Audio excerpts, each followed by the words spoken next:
On the most frigid night Vermont had seen all winter, he discovered her, barely 18, carrying a child, trembling alone beside the deserted highway.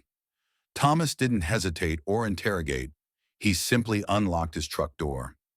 Neither could foresee that this single moment of compassion would transform two destinies forever, and that years down the road, she would be the one clasping his hand when life threatened to claim him. This isn't merely a tale of endurance. It's about fresh starts, chosen family, and the healing power of love that rebuilds from ashes. If you cherish stories where shattered souls find wholeness through quiet acts of mercy, please subscribe so you never miss these chapters of hope. Let's dive in. Snow had been descending since early afternoon, blanketing the quiet Vermont village in a thick, muffling layer. Street lamps cast amber halos through the swirling flakes, and traffic had gradually thinned as residents hurried home before the storm intensified. But Thomas Callahan remained on the road, squinting through his windshield as the wipers battled the relentless snowfall. His aging Chevy pickup protested with every turn, climbing the last steep grade toward the forest path that led to his sanctuary. The heater wheezed tepid air, barely keeping the cold at bay through the truck's weathered seams. He was running behind schedule. Sarah would be wondering, probably masking her concern. Thomas adjusted his position, his spine aching from hours hunched over delicate clock mechanisms someone had entrusted him to repair. His fingers still carried the scent of lubricant and wood shavings. Home waited just minutes ahead. A modest timber cabin nestled among the pines, peaceful, known, reliable. He preferred life this way, but tonight would mark the end of normalcy for quite some time. As his truck navigated a curve, the headlights illuminated a dark mass on the roadside. Initially, he assumed it might be wildlife or discarded debris. Then it stirred. Thomas slammed the brakes, tires grinding to a halt just beyond the figure. He backed up several feet, and his beams revealed something that twisted his stomach with familiar dread. A girl, no, a young woman, crouched in the snow, arms encircling her knees, wearing an inadequate coat. Her face was concealed behind a veil of matted dark hair dotted with snowflakes. And she was expecting. He could see her rounded belly clearly beneath a threadbare hoodie that offered no real warmth. Thomas opened his door and stepped into the bitter air. The wind sliced through him like glass. "Miss, are you okay?" he called out. The girl recoiled but remained silent. He moved closer cautiously, boots crunching through the powder. Up close, he noticed the blue tint around her mouth, the violent shivering in her shoulders. Her features were youthful, far too young, and when she finally met his gaze, her eyes held a tempest of anguish, defiance, and something approaching surrender. "I'm fine," she whispered, her voice barely audible. "You're not," Thomas replied gently but firmly. "You'll die of exposure out here." "I said I'm fine." There was no fight left in her tone, just bone-deep weariness, as though all her rage had been spent long ago. Thomas paused. He didn't rescue strangers. He didn't meddle in others' affairs, not since Elena's death, not since he'd been forced to learn how to be both parents to Sarah. He lived simply, kept his circle small and secure, but something within him, a part he believed had died alongside everything else, stirred to life. "Listen," he said softly, "I have a place just up the road. It's warm, dry. You don't need to explain anything, and you can leave whenever you choose. But I can't drive away pretending I never saw you here." The girl turned away, snowflakes catching on her eyelashes. A lengthy silence hung between them. Then she gave the slightest nod. Thomas released a breath he hadn't realized he was holding and helped her stand. She stumbled, and he steadied her. She weighed almost nothing, alarmingly little. Once settled in the passenger seat, she curled into herself again, silent except for occasional tremors. "What's your name?" he asked as they drove. She offered no response. "That's all right," he said, glancing at her sideways. "You can share when you're ready."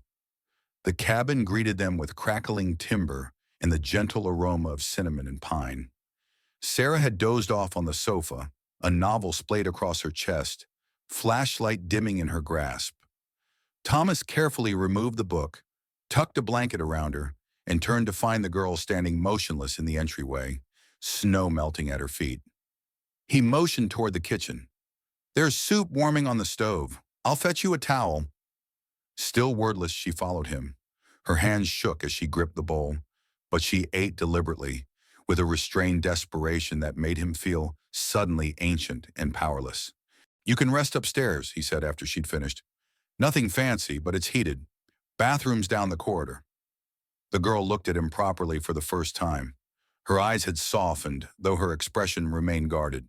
"Thank you," she murmured, two words that seemed to cost her everything. Thomas nodded. "I'm Thomas."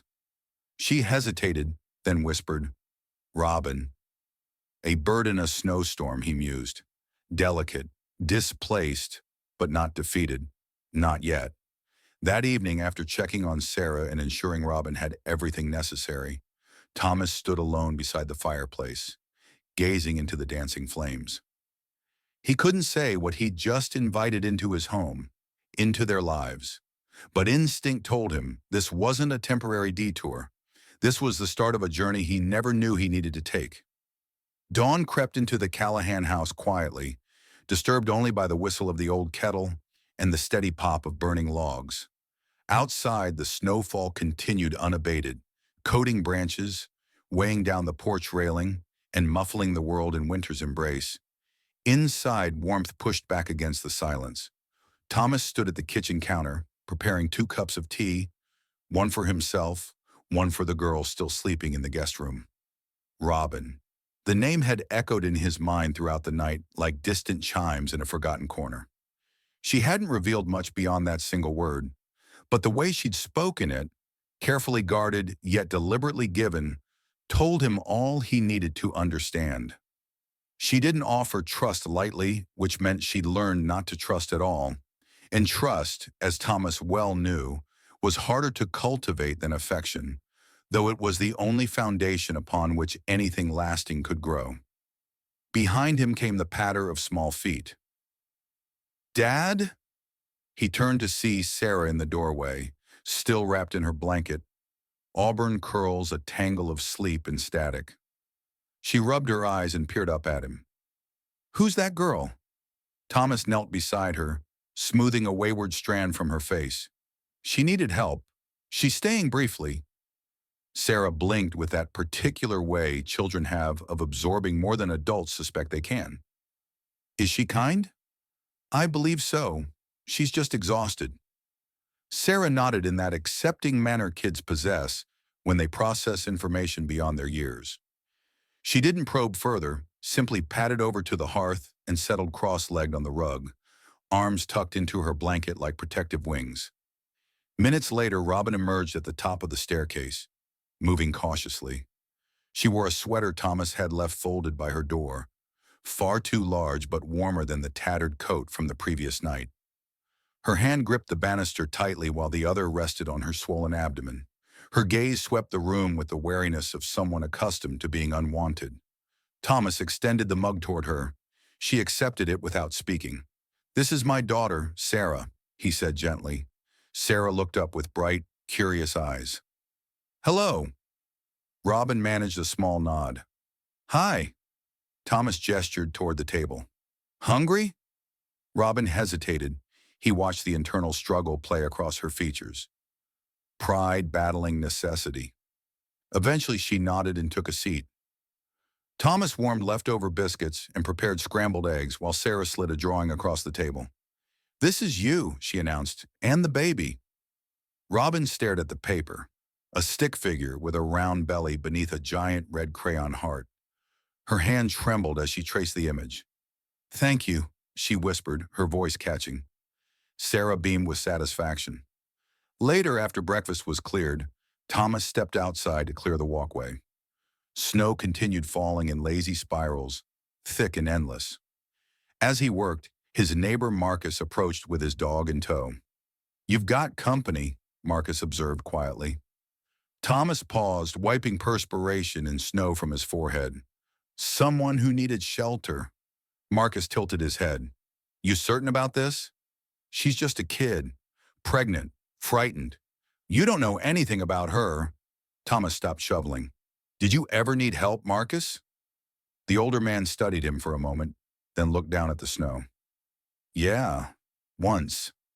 Long time back. Thomas resumed his work without another word. He didn't require Marcus's blessing. What he needed was to follow his instincts, that this girl hadn't entered their lives by coincidence.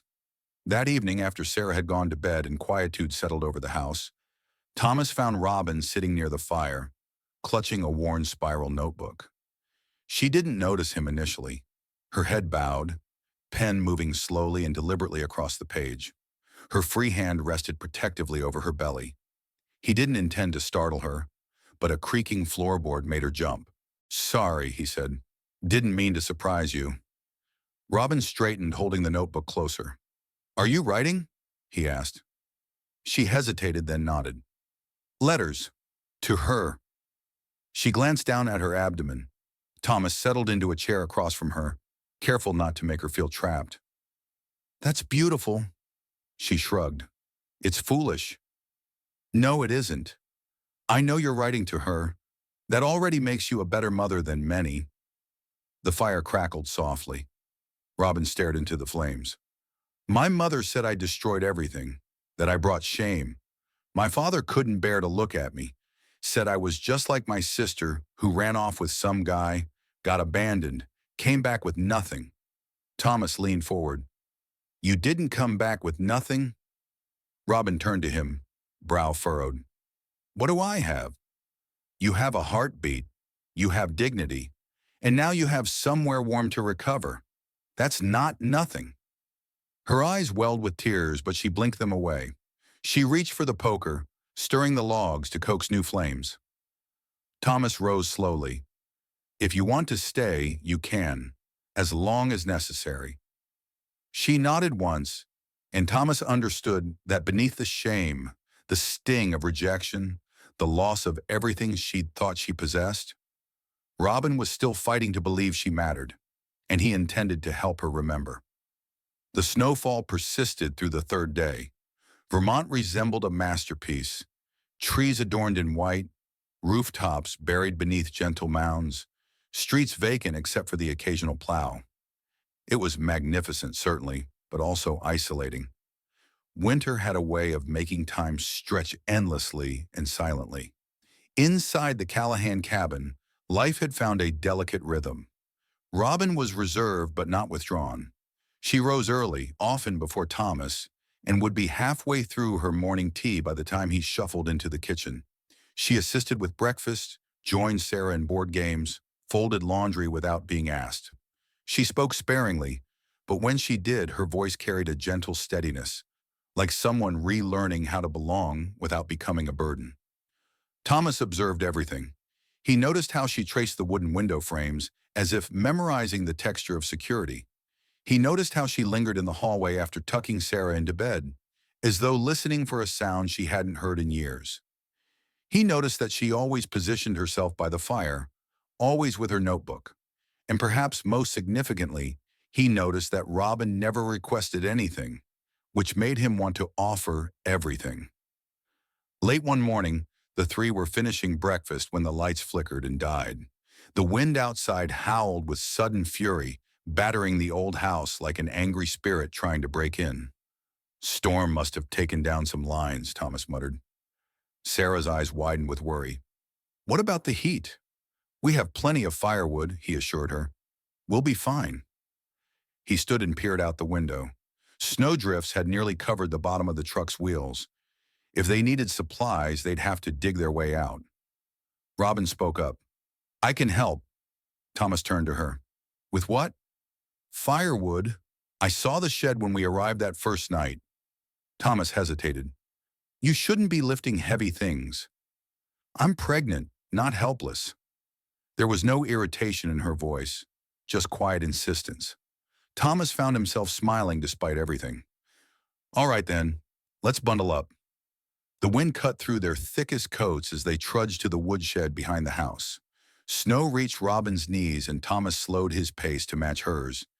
He watched her carefully, ready to intervene if she overexerted herself, but she moved with a determination that didn't need pity.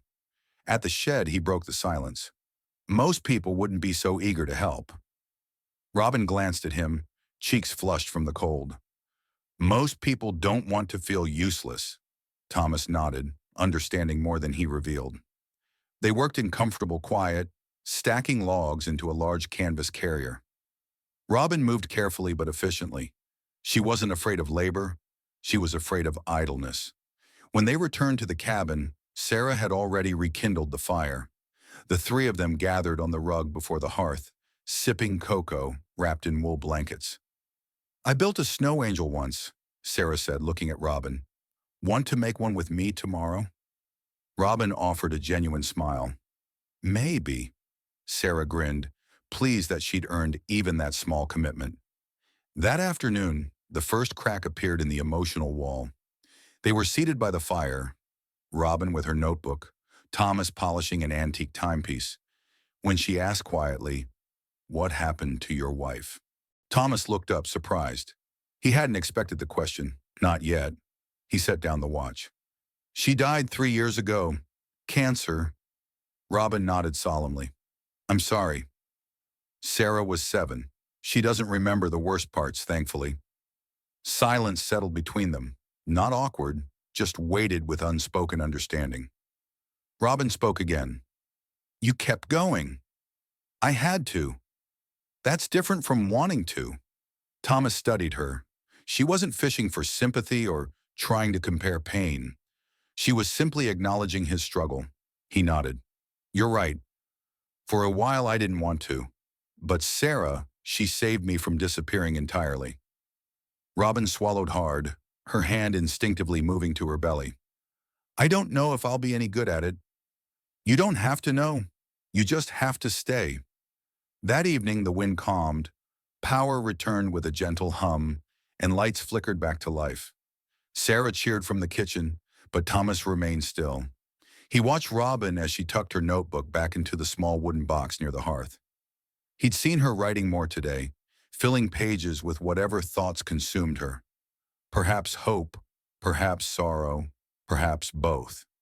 He remembered Elena doing something similar, writing notes to Sarah when illness stole her voice, little letters folded and hidden in drawers, words she couldn't bear to leave unspoken. He wondered if Robin understood what she was doing, planting something in this warm corner of their home that would one day outlive them all. Later that night, after the house grew quiet and only firelight remained, Thomas stood in the living room doorway, watching flames dance over the wooden box. He didn't reach for it, not yet, but he sensed that one day those letters would tell a story that began in the snow but didn't end there.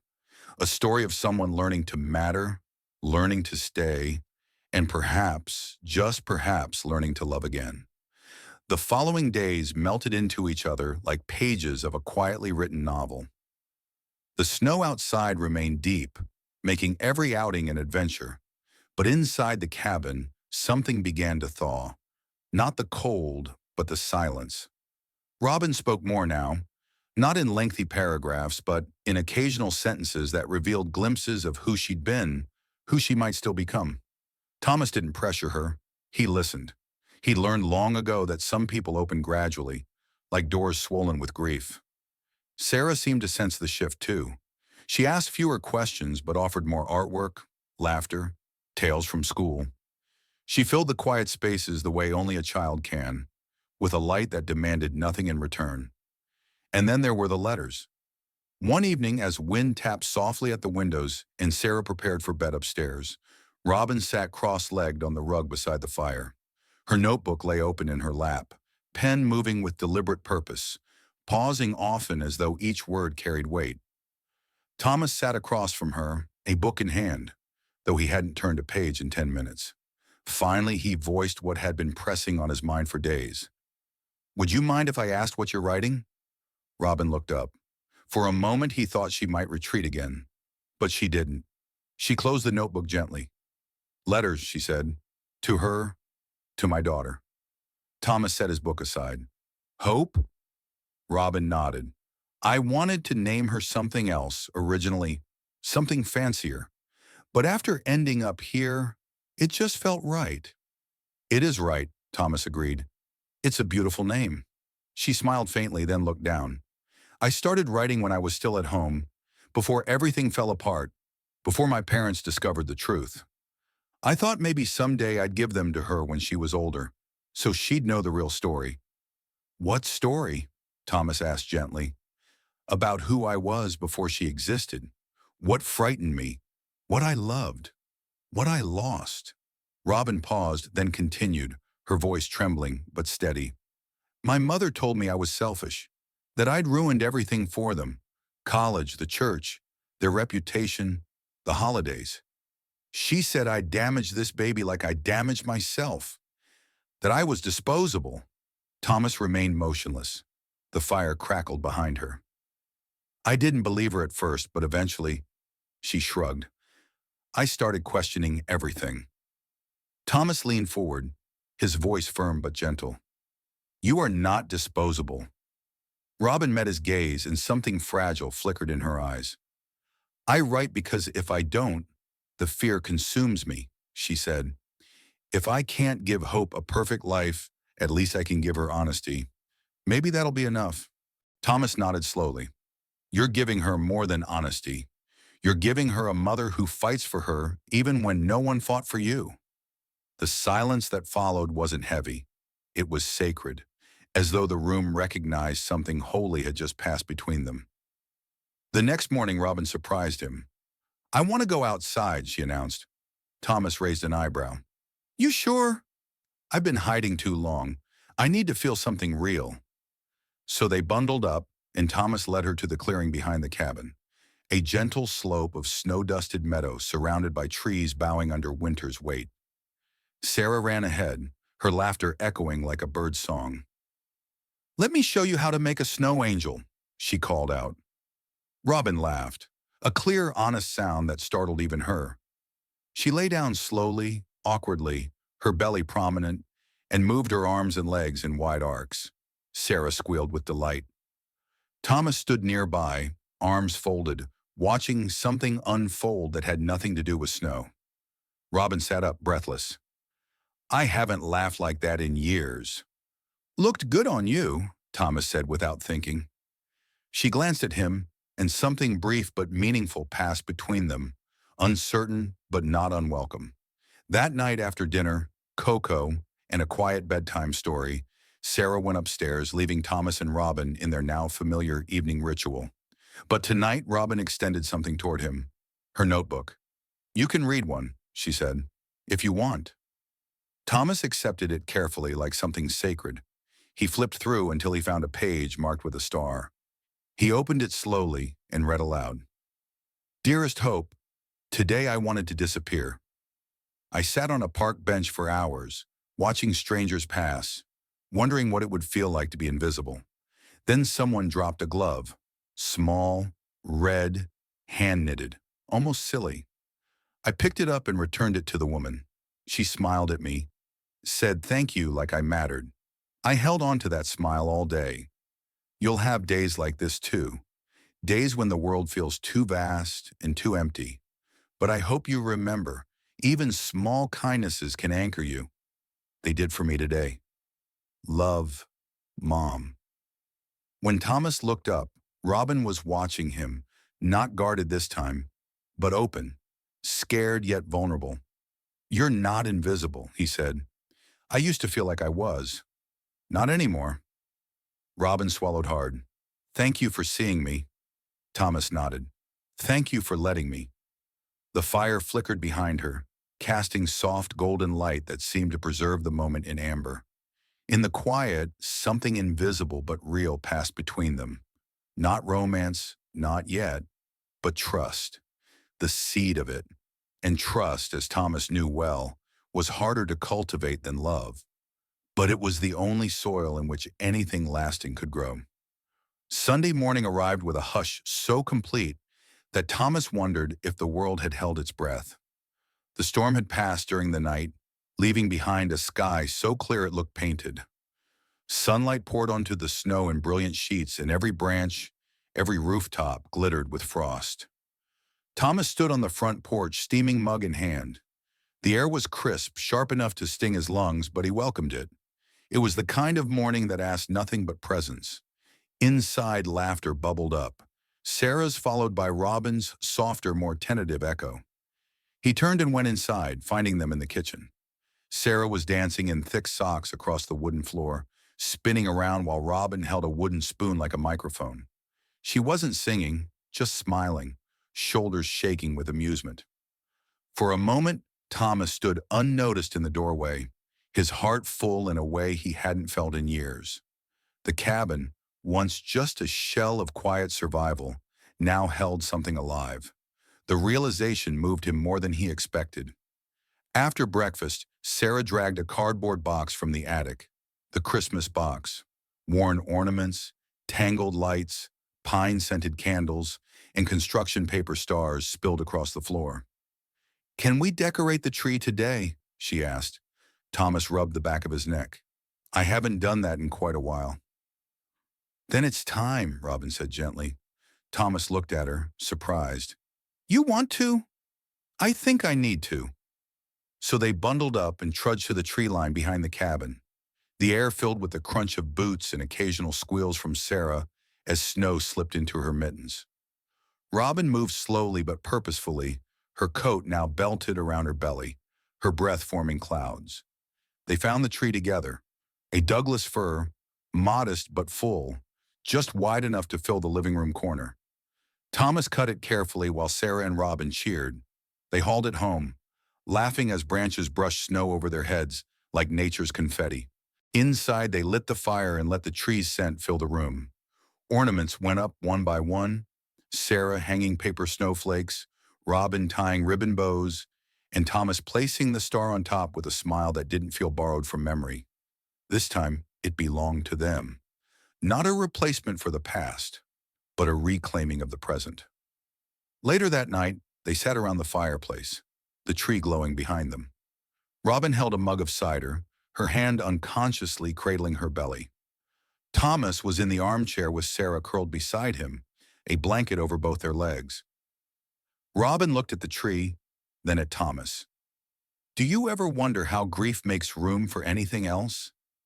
He considered her question before answering. "Every day. I used to feel like letting go of the sadness meant letting go of Elena, like moving forward meant erasing her. And now?" He looked down at Sarah, who had drifted to sleep. "Now I know grief isn't a wall. It's a doorway. Painful, yes, but sometimes you have to walk through it to see what's still waiting on the other side." Robin nodded. "I think I've been sitting in the hallway for a long time." Thomas smiled softly. "You're allowed to move at your own pace." She stared into the fire, eyes shimmering.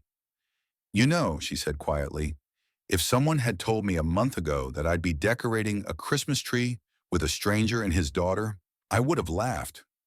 "Still might," Thomas said, grinning. Robin chuckled. "Number not tonight." Later, after tucking Sarah in, Thomas returned downstairs to find Robin placing something in the wooden box beside the hearth. He paused. "Another letter?" She nodded. "This one was different. Not just for Hope, for me too." Thomas tilted his head. "Want to read it?"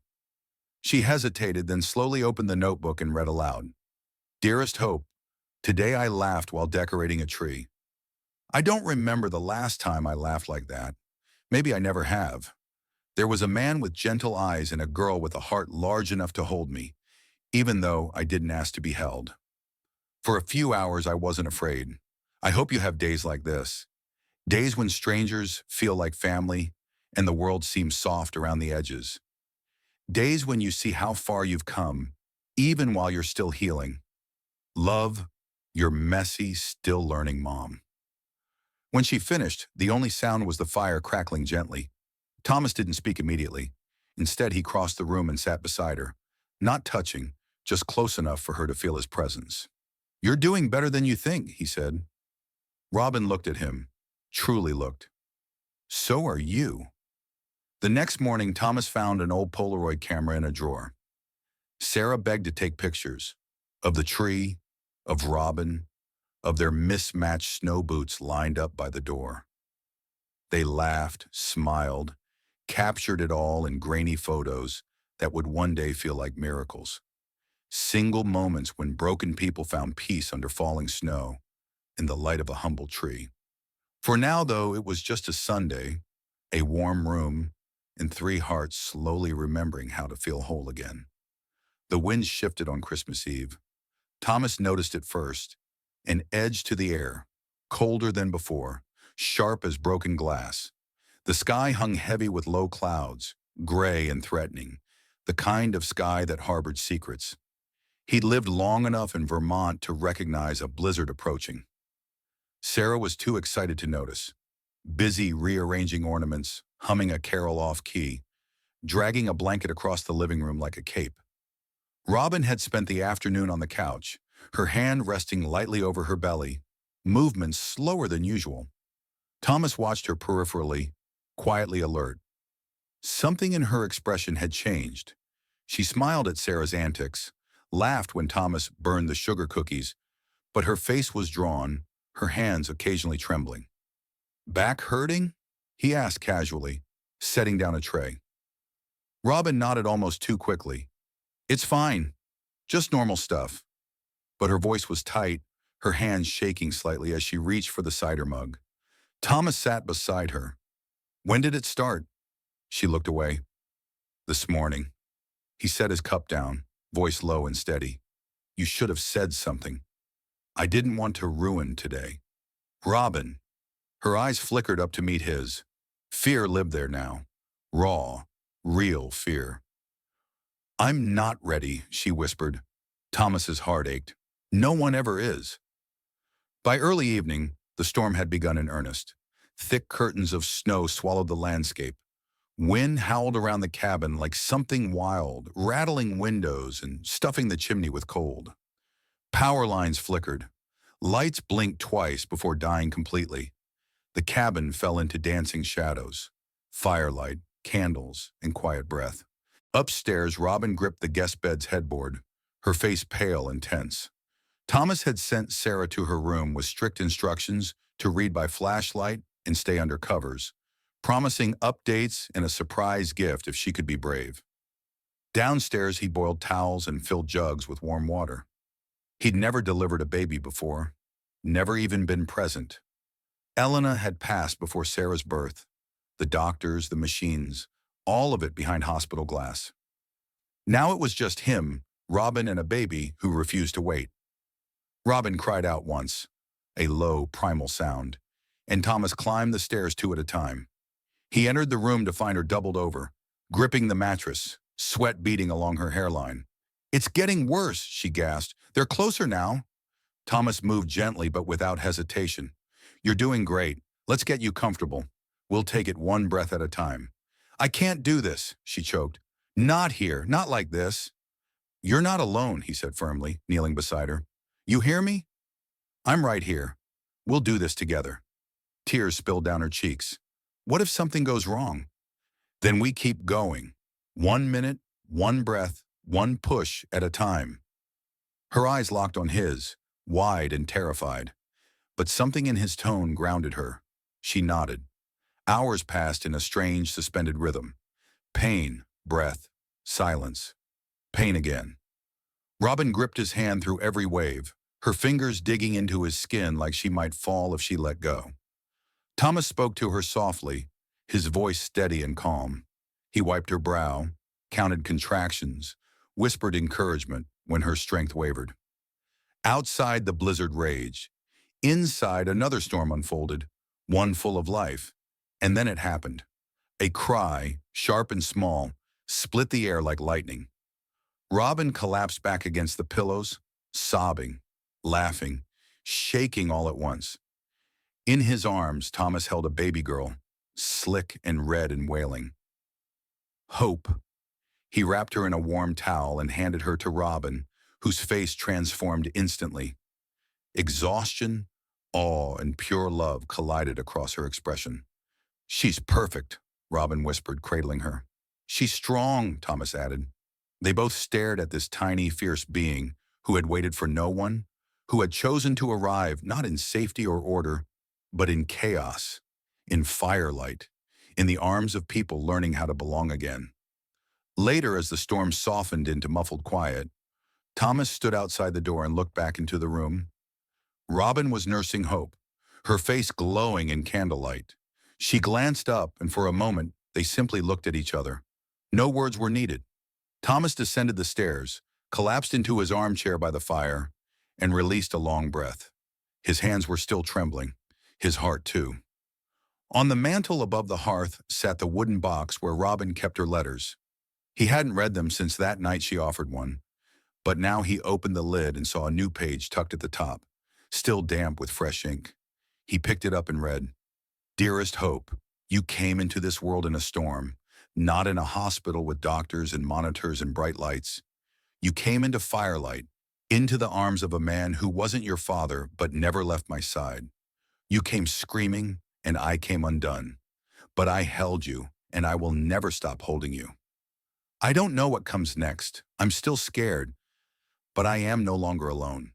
You saved me tonight, little girl, and I promise I will be worth saving. Love, Mama." Thomas folded the letter carefully and returned it to the box. He didn't know what tomorrow held, but tonight, in the warmth of a storm-battered cabin, new life had entered the world, and with it, the faintest sound of something else stirring. Healing, perhaps, or the first notes of love. January arrived quietly, brushing away Christmas glitter and leaving behind the hush of real life. The storm had passed last night. Snow still blanketed everything visible, but it no longer felt ominous. It felt earned, like calm after labor, like silence that settles when something important has just happened. Hope was 3 weeks old and she was changing everything. Thomas noticed it first in the cabin's rhythms, how time seemed to bend around her. Nights were shorter, days quieter. Robin had taken to rocking Hope in the armchair by the fire, humming low melodies that weren't quite lullabies. Sometimes Sarah joined in, her voice thin but sweet, holding her baby cousin with the tender pride of a child entrusted with something sacred. They had become a kind of family, not traditional, not simple, but real. Still, Thomas remained cautious, not with them, but with himself. He'd known what it felt like to lose something that felt like forever. He wasn't sure his heart could survive it again.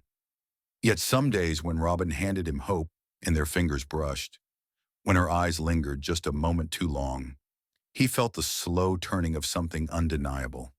It scared him because it also felt good. One morning while Robin and Hope napped upstairs and Sarah worked on a puzzle near the fire, Thomas found himself in the narrow hallway beside the staircase.